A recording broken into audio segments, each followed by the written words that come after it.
السلام علیکم ورحمۃ اللہ وبرکاتہ۔ کیسے ہیں آپ سب؟ اللہ تعالیٰ سے دعا ہے کہ اللہ تعالیٰ آپ کو، مجھے اور ہم سب کو ایمان، صحت اور تقوی کی بہترین حالت میں رکھیں، آمین۔ آج ہم سورۃ الاخلاص کی آیت نمبر 3 پڑھیں گے انشاءاللہ تعالی۔ تو اپنے لیسن کو اللہ تعالیٰ کا نام لے کر سٹارٹ کرتے ہیں۔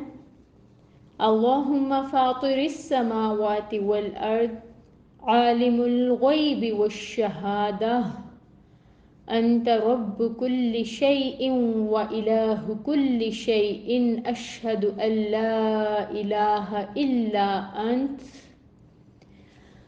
وحدك لا شريك لك وأن محمدا عبدك ورسولك والملائكة يشهدون الصلاة والسلام على أشرف الأنبياء والمرسلين وعلى آله وأصحابه أجمعين، أما بعد، فأعوذ بالله من الشيطان الرجيم، بسم الله الرحمن الرحيم، رب اشرح لي صدري ويسر لي أمري واحلل عقدة من لساني يفقه قولي ربي زدني علما اللهم إني أسألك علما نافعا وعملا متقبلا ورزقا طيبا اللهم فقهنا في الدين ربي يسر ولا تعسر وتمم بالخير وبك نستعين اللهم بارك لنا في أوقاتنا، آمین الہی آمین۔ لم یلد ولم یولد، لم نہ، یلد اس نے جنا، ولم اور نہ، یولد وہ جنا گیا۔ جی، تو سب سے پہلے اس آیا کے بارے میں جو بات میں آپ سے شیئر کرنا چاہ رہی ہوں وہ یہ کہ اس آیا کے بارے میں دو رائے ہیں، دو گروپس ہیں۔ ایک اسکالرس کا وہ گروپ ہے جو سورۃ الاخلاص کی 4 آیات کہتے ہیں، جیسے اگر ہم اپنے یہاں پاکستان میں مصحف دیکھیں تو اس کے اندر سورہ اخلاص کی 4 آیات ہیں، لیکن ہو سکتا ہے کہ کبھی آپ کا جانا کسی اور کنٹری میں ہو اور وہاں پہ آپ مصحف کھولیں اور اس میں آپ کو سورۃ الاخلاص کی 5 آیات نظر آئیں۔ 5 آیات کس طرح سے کہ لم یلد ایک آیا اور آیا نمبر 3، اور پھر ولم یولد آیا نمبر 4، اور پھر 5ویں آیا وہی وَلَمْ يَكُنْ لَهُ كُفُوًا أَحَدٌ۔ تو یہ ڈیفرنس کس طرح سے آیا؟ کچھ اسکالرز نے سورۃ الاخلاص کی آیات کو 5 کہا اور کچھ نے 4۔ کچھ شام کے اور کچھ پاسٹ کے مکہ کے اسکالرز تھے جنہوں نے سورۃ الاخلاص کی 5 آیات بتائی ہیں، لیکن اگر ہم یہاں پہ اپنے سب کانٹیننٹ میں دیکھیں، پاکستان میں دیکھیں، تو سورۃ الاخلاص کی مصحف میں 4 آیات مینشن ہیں۔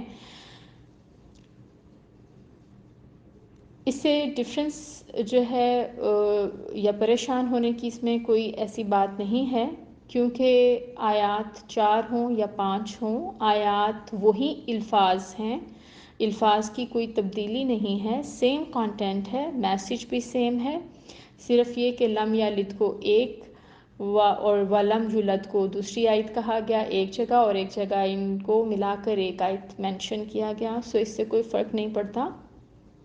اور یہ اس طرح سے ہے کہ میجورٹی آف سوراز جو ہیں ان کے تو آیا نمبر جو ہیں وہ توقیفی ہیں۔ توقیفی وہ ہیں یعنی اللہ اور رسول صلی اللہ علیہ وآلہ وسلم کے بتائے ہوئے ہیں، اور کچھ صورتیں ایسی ہیں جن کے آیات کے نمبر جو ہیں وہ صحابہ نے اجتہاد کیا ان پر اور پھر ان کو بیان کیا گیا، جیسے سورۃ الاخلاص انہی صورتوں میں سے ایک سورہ ہے، یعنی آپ صلی اللہ علیہ وآلہ وسلم نے آیت نمبر اس کے مینشن نہیں کیے تھے، صرف ان کی تلاوت اس سورہ کی فرمائی۔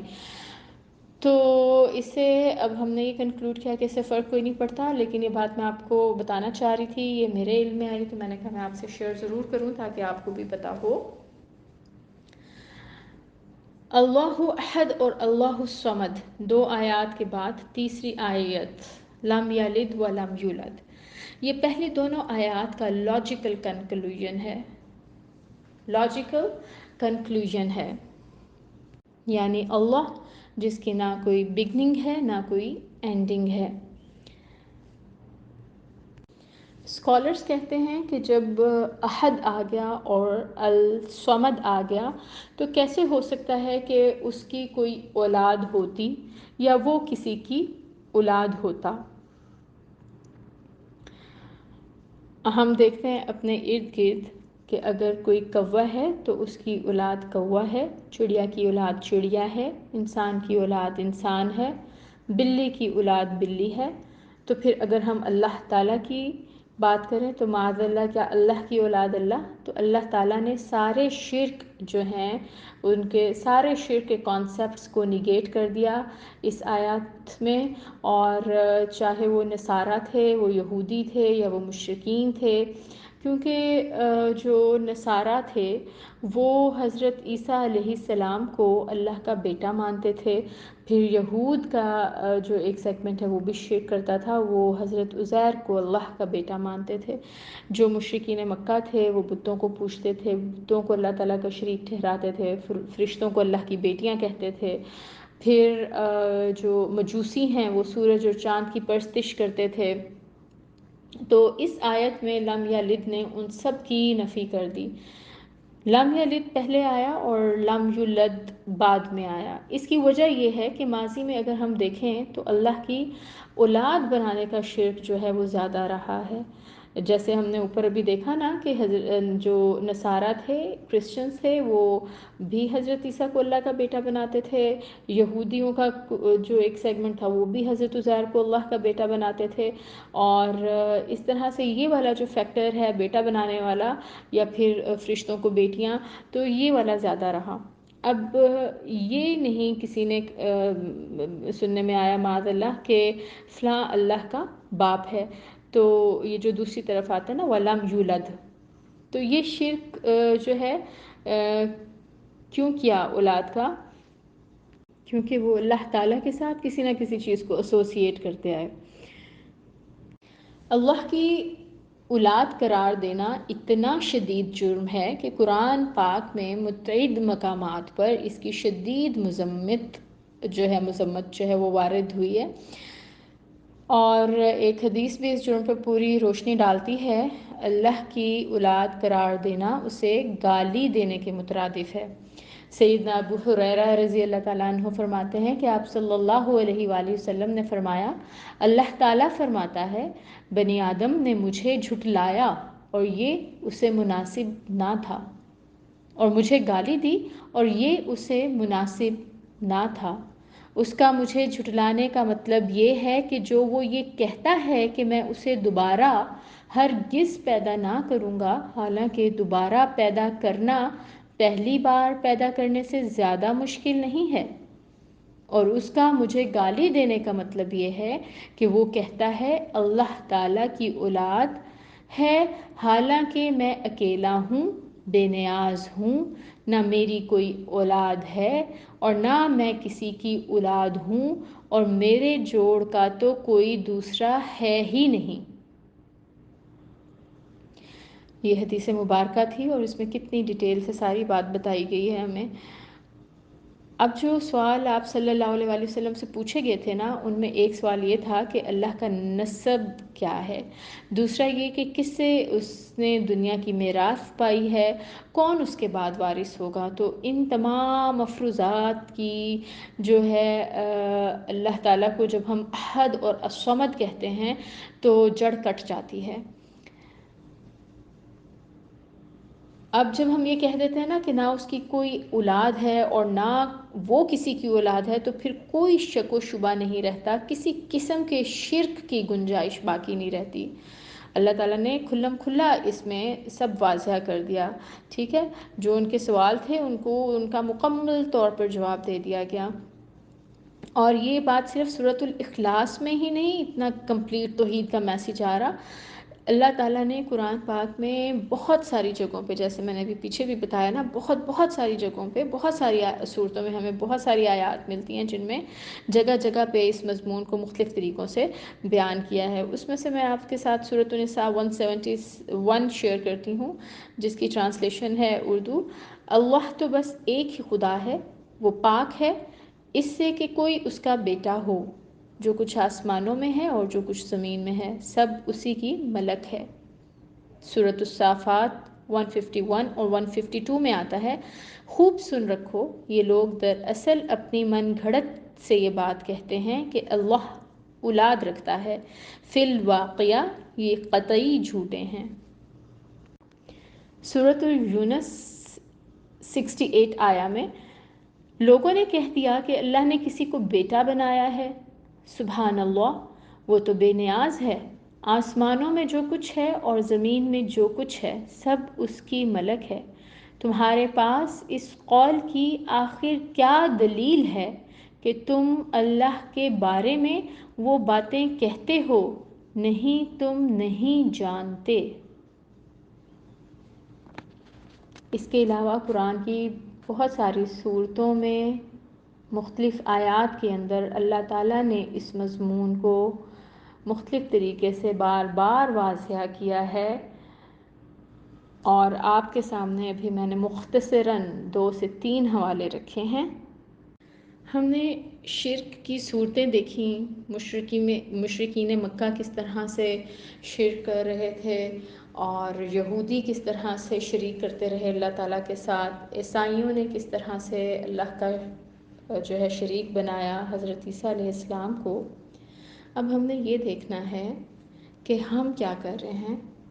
ہم تو شرک میں انوالوڈ نہیں ہیں۔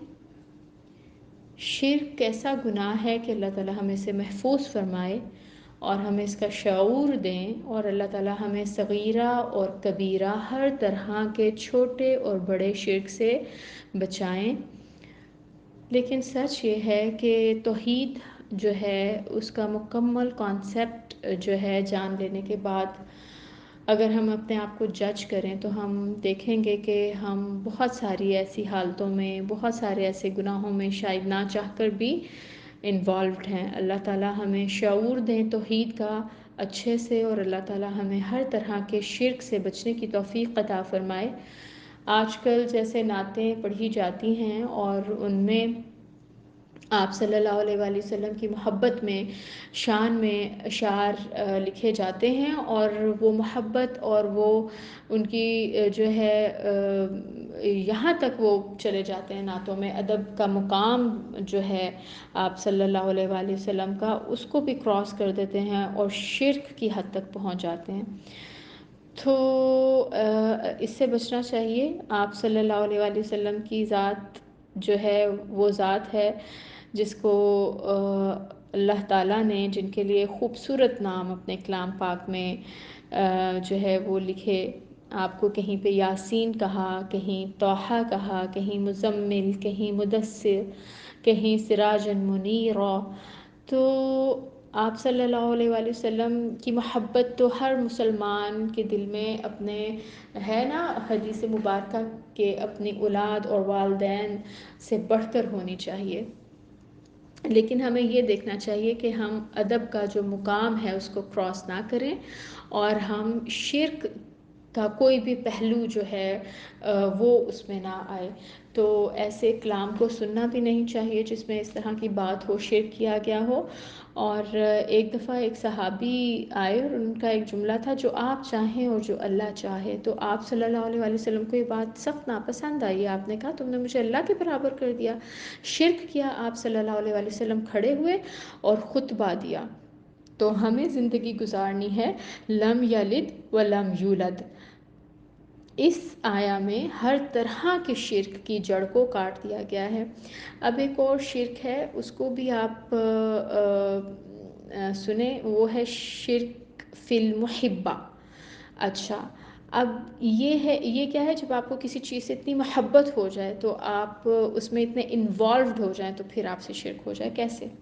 جیسے نماز چھوٹ جاتی ہے، سم ٹائمز ہم موبائل میں اتنا زیادہ مصروف ہو جاتے ہیں کہ نماز کا وقت چلا جاتا ہے، پھر ٹی وی گیمز یا کسی اور ایکٹیویٹی میں اتنے زیادہ انوالوڈ ہو جائیں، اس ایکٹیویٹی سے اتنی محبت ہو کہ ہمیں نماز کا ٹائم نکل جائے، قرآن کی تلاوت رہ جائے، تو یہ شرک فی المحبہ میں آتے ہیں، جہاں پہ اطاعت چھوٹ جاتی ہے کسی چیز کی محبت کے اندر اللہ تعالیٰ کی۔ تو اللہ تعالیٰ ہمیں اس سے بچائے، اللہ تعالیٰ ہمیں شرک کی جتنی بھی چھوٹی بڑی اقسام ہیں ہر طرح کے شرک سے بچائے، اللہ تعالیٰ ہمیں توحید پہ رکھیں، لا الہ الا اللہ پہ ہماری موت ہو، اللہ تعالیٰ ہم سے راضی ہوں، اور اللہ تعالیٰ ہمیں ہمارے والدین کے لیے اور ہماری اولاد کو ہمارے لیے بہترین صدقہ جاریہ بنائے، آمین ثم آمین۔ اللہم تقبل منا ومنکم، سبحانک اللہم وبحمدک، اشہد ان لا الہ الا انت، استغفرک واتوب الیک۔ السلام علیکم ورحمۃ اللہ وبرکاتہ۔